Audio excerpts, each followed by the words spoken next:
Hey, good morning. This is Sean from Voices from the Dirt Road. Hey, we got a lot of things to cover this morning, and I want to make sure that I give you all the information in a nice, concise way today. But before I actually get into everything that the show is going to be talking about, because I know as farmers and it's just regular everyday people, we're actually watching what's happening in Washington D.C. So we're going to talk a little bit about that, but we also going to talk about several other things. But before we get into all those things, I want to make sure that all of our farmers are doing okay, because right now, what's currently happening on the ground, we are in the battle with the weather.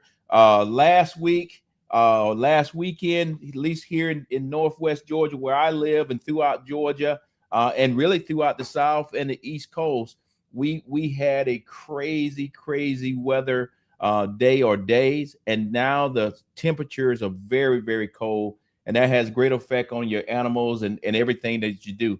So before we actually jump into everything we're doing, I just want to play a video that I filmed last weekend, when I was actually putting out hay, making sure our cows can actually make it through, and then we'll talk a little bit about what's happening this weekend. Well, back out here again. It's getting a lot colder.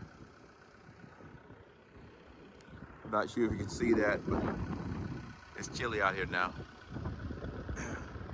Cows seem to be doing okay. They got plenty of hay. I'm actually going to put out another roll just to make sure they make it through the night. As of right now, no more new calves born.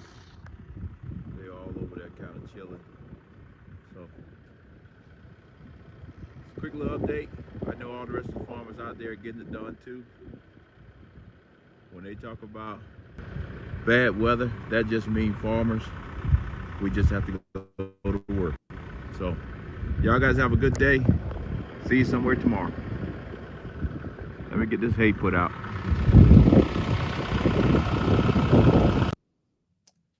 Yeah, last weekend was tough. I know my friends from Michigan and other places say, Sean, what are you talking about? It was absolutely no snow on the ground.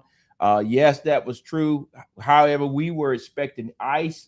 Some areas got it. We didn't get it too hard here where I'm at in this part of Northwest Georgia. However, we have been dealing with very cold conditions. And you know, with that being said, you got to make sure you're taking care of your animals and all of those things. This particular week, pretty much the entire week, people have been dealing with, pipes bursting or power lines falling down because of ice and all those kind of things. And I think everybody's been seeing that on the news across the board. So kind of like I mentioned in that video that particular day, is when these things are happening, everybody else gets to go in the house. Farmers, we have to come outside and work, and I'm glad to be able to do that as a fellow farmer. One of the other things that I just wanted to bring up today is it seems as if we're about to go into another round of very cold weather, and also now here in Northwest Georgia and beyond, snow. So we'll play the news report from actually this morning. And then I'll give some more information on it, because I think we got to get ready for a second round. Weekend in the row, you are tracking a winter storm. Yeah, and this winter storm watch was just expanded. So the National Weather Service, this is brand new information within like the last 10 minutes, now thinks that Metro Atlanta could get 2 or more inches of snow in spots on Saturday. That's the reason that they've expanded the winter storm watch. This also includes East Georgia, and the further east you live, the higher your impacts will be on Saturday. Again, heavy snow possible to even likely Saturday morning into Saturday afternoon, with more than 2 inches in spots. Also very gusty winds. It's going to be very cold, so areas in blue should avoid travel on. Yeah, this morning I actually watched the news. That was yesterday afternoon. But this morning I actually watched the news, and if y'all guys know exactly where I live or the part of the country I live in, I'm very close to Rome, Georgia, and they have actually now moved that 2 inches of snow back over here to Rome, then going all the way across the state and beyond. So You know, to my friends up in Michigan and other places, you'll say, man, that's nothing. But for us down here in the South, that's going to be a tough day. So I know today all the farmers are going to be out getting things prepared, making sure that the troughs are going to be able to survive this cold weather. So just be safe out there. And I know today we're going to get a lot of things prepared to get through a second round of winter storms. This in the last 2 weeks has turned into a winter event for us, because the week before that, I think we were up in the 50s or 60 degrees. So a drastic change in our weather. So let's get into this show. Put up the stool. Let's tell everybody what we focus on. Okay, on this particular show, just to make sure, because we're always getting new people to the show, we try to focus everybody on agriculture. And when we say agriculture, we don't care if you live in the country or you live in the city. The reality of it is the show is built around staying focused on 3 different areas of our stool. And those 3 different areas of the stool is, one is livestock. As y'all guys know, I raise cattle, beef cattle. And we talk about livestock across the board. Doesn't make any difference what kind of livestock you have. We usually have guests and all those kind of things, but we also talk about row crops. As y'all guys know, row crops right now has really been in the news hot and heavy, because our soybean farmers, peanut farmers, and corn, all of those areas are being hurt now by the tariffs. I'm going to talk a little bit more about that here after I finish talking about the stew when it comes to our soybean farmers. And then on top of that, we talk about forestry. And inside of that realm of forestry, that, at least in my mind, that encapsulates all of the fruit trees and specialty crops. That's where I'll put all of that.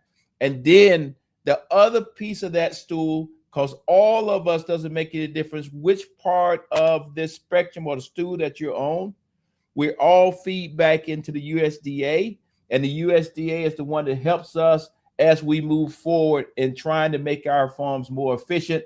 And right now, I think many of us are looking to the USDA for help in the area in RCS or in the area of the FSA, because right now we have some subsidies that's supposed to be coming. I'll talk a little bit more about that here in the future, but the last part of this stool, as you see up there at the top, is the Farm Bill.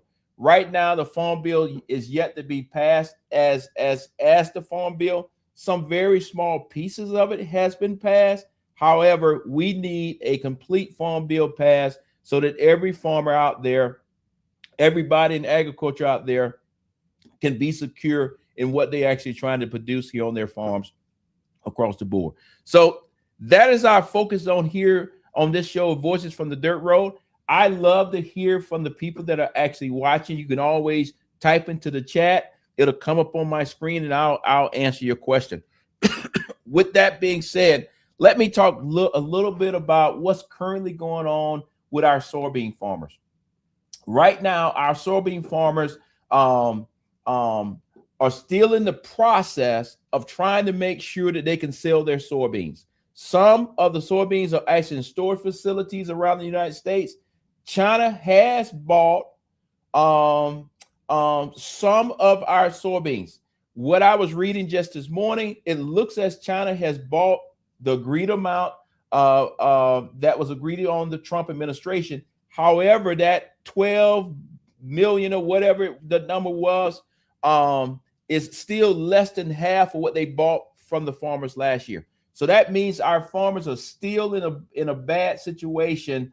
And on top of that, Brazil, their soybean crop has now came on the market, and their soybeans are cheaper than the United States. So we're looking to see how this is going to play out. I mentioned earlier about right now, many of the row crop farmers had about 60 days ago had to go and sign up with the FSA so that they can get additional funding through some subsidies. My understanding, those subsidies are supposed to be starting to be paid out here in the February timeframe. We're going to keep our eyeballs on that and talking to farmers and see if there's anybody actually receiving the subsidies yet. But those subsidies is to help them as we maneuver through these tariffs so that they can actually get crop loans for they can plant again next year. My concern is will the money come in time? Will the banks extend the money to the farmers, and will they be able to farm next year, or will we have a lot of farms going bankrupt? All those things are kind of out there to be seen, and things are going to play out. On top of all of that, currently as I sit here talking to you this Friday morning, the government is either going to stay open or it's going to shut down. This morning, the Senate is going to vote. We'll see how that plays out. I'm going to talk about that a little bit more in detail later on in the show, but at least I wanted to put that out there that I think the farmer community needs to be watching what's actually happening in D.C. this morning, because if the government shuts down, the question then comes into play, how is this going to actually affect our farm and bridge, the FBA? How is it going to affect you? And if those subsidies going to come in time? So a lot of information this morning, but I did want to make sure in the early part of the show. So if you had to get outside and take care of your animals or anything else, you actually heard it from me, and you can call the USDA office and find out and get an update roughly around, I would say around lunchtime today. By that time, Congress should have had the vote, and you'll find out more information. So with that being said, we need to make sure we keep our eyeballs on what's going on in Washington, D.C. today, because if the government shuts down, it will have effect on our farmers and everybody across the board. But this morning, I'm focusing on the farmers, the farmers that are depending on these subsidies. Because I want to make sure that you get this information. With that being said, let me transition now to livestock. As y'all guys know, that I am in the beef business, and right now a lot of goodness is happening in beef, but we still got to struggle also. Prices are very high at the grocery store, and some things have happened in the past. I'll just say it that way. Some things that happened in the past that started to affect the price of cattle that we have on the farm. I think we have got that corrected. However, the country is running into a situation. Should we keep our heifers behind or not? Right now, I'm in the middle of calving season, and I'm just like you. I'm trying to make that decision based on the input costs and based on everything. Do I keep my heifers back to grow the overall herd, or do I put them out there on the market and take the money and then try to improve my farm? So we're going to talk through this, but let's play this video, and then we'll have a further discussion on the backside. Keep in mind, our beef herd right now in America is very low. So it's as low as it was in the 1950s.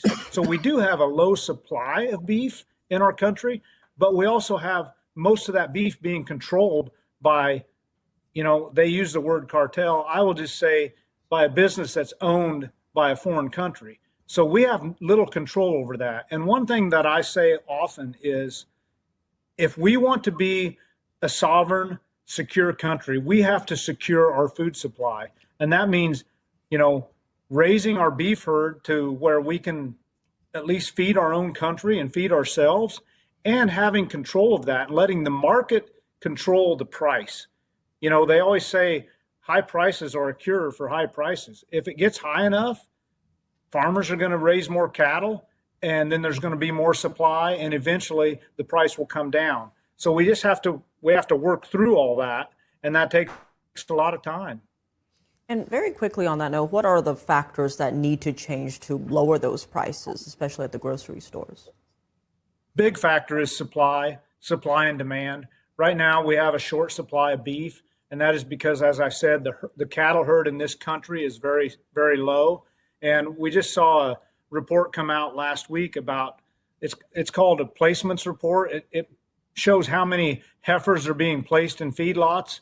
And basically what that means, if heifers are going to feedlots to go into the food supply, they're not being retained by farmers. And that report was basically dead even from what it was last year. So that tells a lot of us that maybe the herd size is not going to grow as quickly as we'd like it to.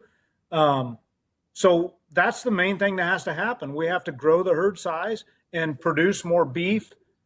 But the thing is, when we had this situation in October where it looked like beef was going to crash for a little bit, guys like me were sitting out here and thinking, why do I want to invest in more cattle if I'm going to lose money in the future doing it? So we just need a steady, good, solid price for ranchers, and consumers need to have a good price for their, that they buy their product for. And part of that is tied into what we were talking about with the big four packers. We cannot have any market manipulation. We have to have the market be free and open for it to work itself out. Well, Steve, Lucy, thank you so much for your insight. Thank you very much for having me. Yeah, I agree 100% with Steve. Like I mentioned before the video, I'm making decisions here on the farm like many other farmers that I know throughout the country. Is as we are currently in this calving season and our heifers, for my audience that may not actually know what a heifer is, that's a female calf. Are we going to keep those heifers on the farm? And when they talk about growing the herd, it's not only growing the herd here on your personal farm, but all of our cattle are tracked. That means, are we growing the herd throughout the entire United States? Right now, the herd of the United States is at an all-time low in the last 50 plus years. And so the question is for farmers, is it worth it? Or will you be able to make money in the future instead of selling those heifers and bull calves now? Is it better for you to keep those heifers behind, grow your individual herds, and at the same time grow the herd here in the United States, so that, like Steve said, that we can truly feed America?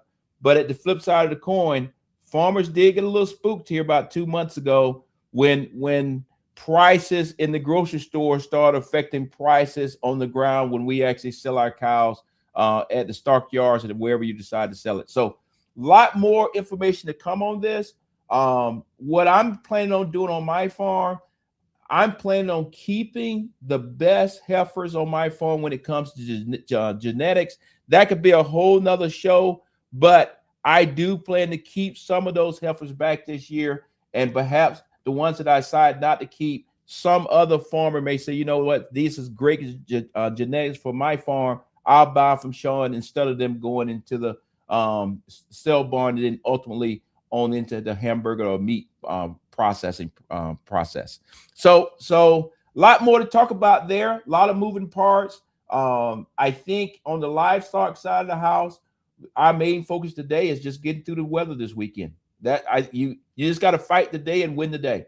So with that, let's move on to, if you looked at the first video that we put out, you noticed that I don't have a green and yellow tractor. I cannot afford a green and yellow tractor. The input cost is way too high on it for me. I'm just a small farmer like many other farmers, very small, but on the flip side of the coin, input cost is killing us. So let's just move on now and let John Deere tell us what they're actually doing, and we'll talk about it on the back end.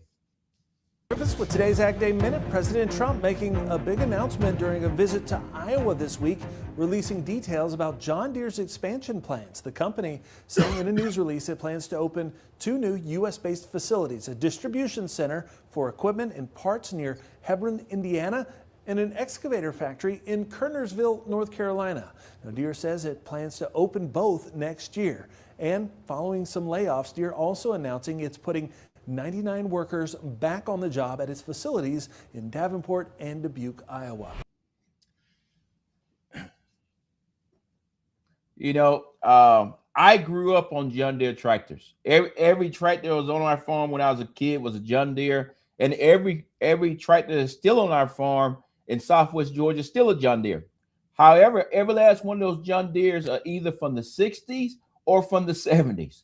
And every last one of them, if it breaks, we can actually fix it. So I'm not kicking John Deere. Only thing I'm saying is I think John Deere has started to price itself out of the market when it comes to everyday farmers. And like I mentioned, I'm not going to push any other tractors or anything like that.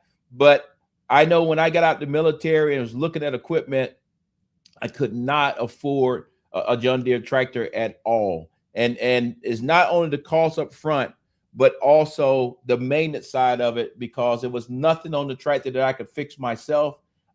Somebody would actually have to come out to the farm, or I had to take the tractor back, and that was going to be an additional cost. But like John Deere just mentioned, they are bringing back 99 people on the job. It was last month, I think we talked about this, but last month they actually laid off 4,500 people in that same area. So to say you're bringing back 99, I'm not 100% sure how that's going to help that economy out there. And then how's that ultimately going to help us as farmers? So I'm glad some people got their jobs back, but I think we still got a lot of things to do, because not only John Deere, but across the board, I think we all can agree our input costs, from fertilizer to you name it, is out of control. And I think we all need to be trying to figure out how can we get this input cost down, because if the input cost is extremely high, when you're selling your cattle, you're selling whatever product you're having, it's going to be very hard for you to actually make any money. So right now, that's why a lot of farmers are in a deficit. And that's why we're looking so close to see what's going to be happening in Washington, D.C. I don't think it should be in a situation where, as farmers, we always looking over our shoulder or looking to Washington, D.C. for help. But right now, we're in that vicious cycle that if help is not coming in from Washington, D.C., potentially a significant amount of farmers may have to go into bankruptcy. But then in addition to that, I am concerned that when they go into bankruptcy, will another farmer be able to buy their farm, or will corporate America come in and buy the farm, or worse, will some kind of contractor come in and buy the farm, and next thing you know, you got a beautiful housing development. Instead of raising animals and crops, now you're growing houses and city parks. So that's a whole different story. We're not going to talk on it too much, but I do want to take some time here and talk about what's currently going on in DC, because last night they were supposed to have a vote. There was some disagreements with one of the senators. I'm not going to get into the political side of it, but one of the senators disagreed with some of the things. And it looks as if right now that this morning, I'm thinking around 10, 11 o'clock this morning, they should have a vote. If that passed, it looks like the government will stay open.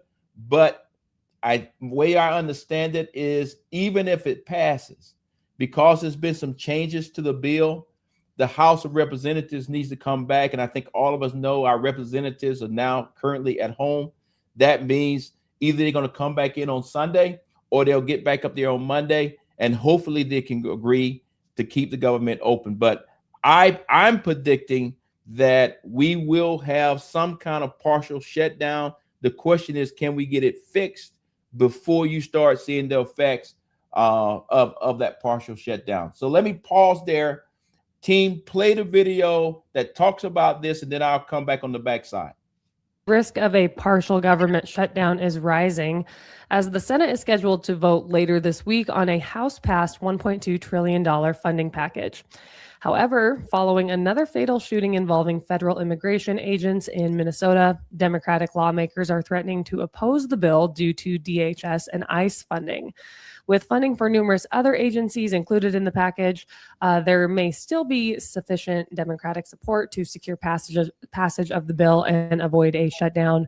The recent government shutdown in the fall lasted 43 days and delayed key USDA and CFTC reports. Yeah, as you can see there, like I mentioned, this is not a done deal yet. Why do I bring it up? It's not political. I want to make sure that everybody out there understands that if the government shuts down, for whatever reason it shuts down, it could have a great effect on our the Farm Bridge Assistance Program. That's a mouthful, so I wanted to look at my screen to make sure I was saying it right. Usually what I say is the FBA program. The farmers know what I'm talking about. Right now, we are waiting, or they are waiting, because nothing's coming to me, but they are waiting. The row crop farmers are waiting to see when that money is going to start hitting their farms. And then if it hits, then that would help them pay off bills from last year, and hopefully help them be able to do a bridging strategy to get to be able to farm again next year. My concern is if the government shuts down, they get into a major fight, just like last time. I think it was 40 some days.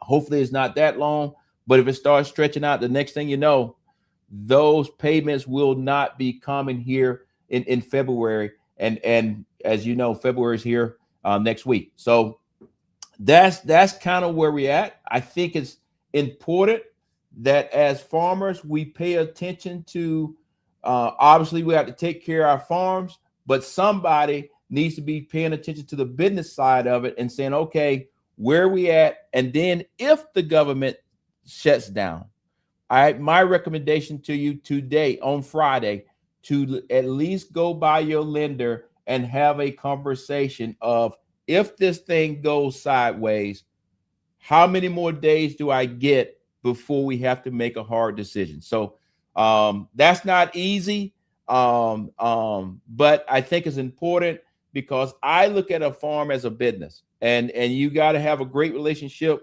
with your bank or your lender or whoever it is, especially in this particular time. And right now, I'm really talking to our row crop farmers across the board.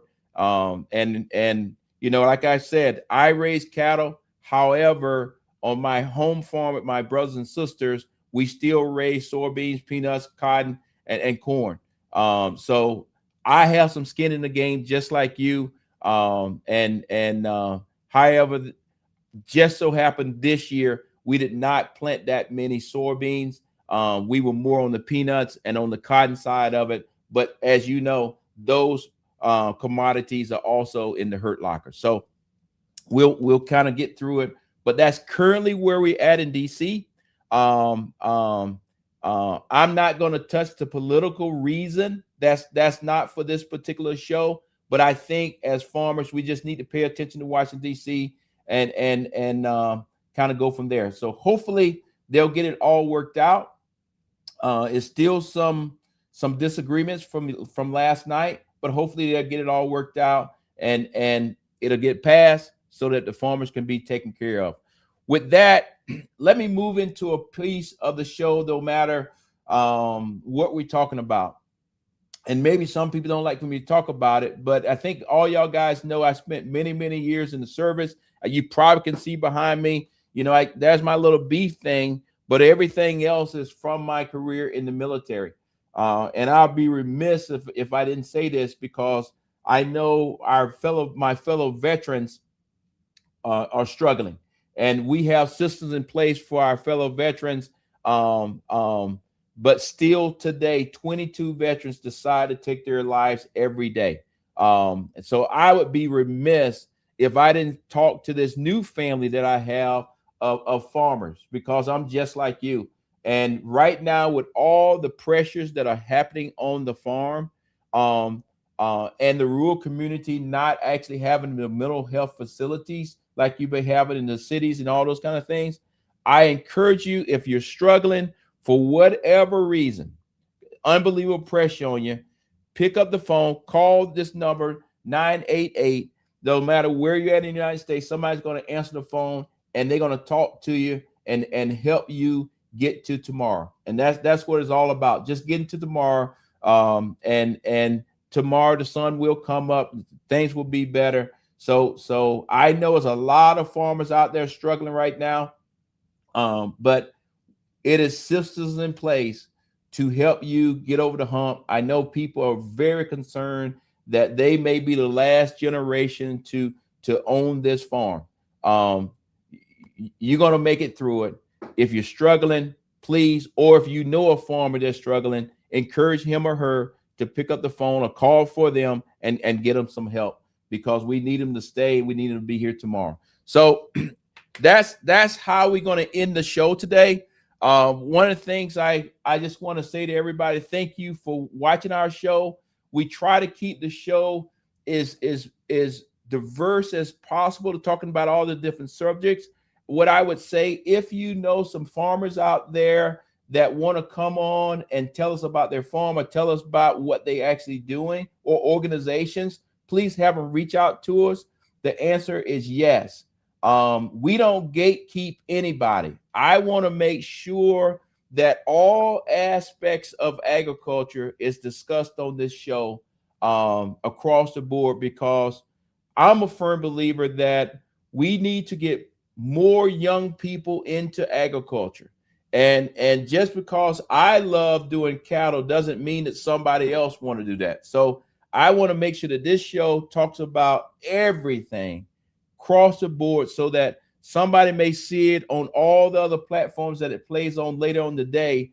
They may say, oh, that one little niche right there is what I want to do. And I plan to call that particular person, because I think y'all guys, I think it was last week in episode, I think I'm in episode, let me go back and look. This is episode 18. I think it was episode 17, where we actually talked to an individual out an hour that was talking about specialty crops, and she had trees and all those kind of things. So that's my intent, is to give you information, but at the same time, encourage other people to get into farming across the board.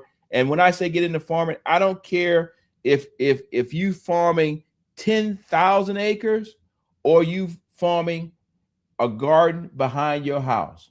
This show is for you. And I think it'd be one of the coolest things in the world if we get somebody to come on the show and talk to us about gardening and hoop houses and all those things, because I think so many people out there want to get into that part of farming, and then they can sell some vegetables to their neighbors and all those kind of things. So with that, hey, it is 7:32. Oh, look like I got something here. It says, good morning, friend. Take care during the time of prayer. All right. Hey, and thank you for that. Today I'm going to be getting on the road, headed back to my hometown. Unfortunately, we had a family member that passed away that's very close to all of us, obviously. So I'll be going home this weekend for that. So I appreciate that from the audience. So I thank you for that. So with that, we're going to close the show out, because guess what? The coffee cup is empty. Have a great week.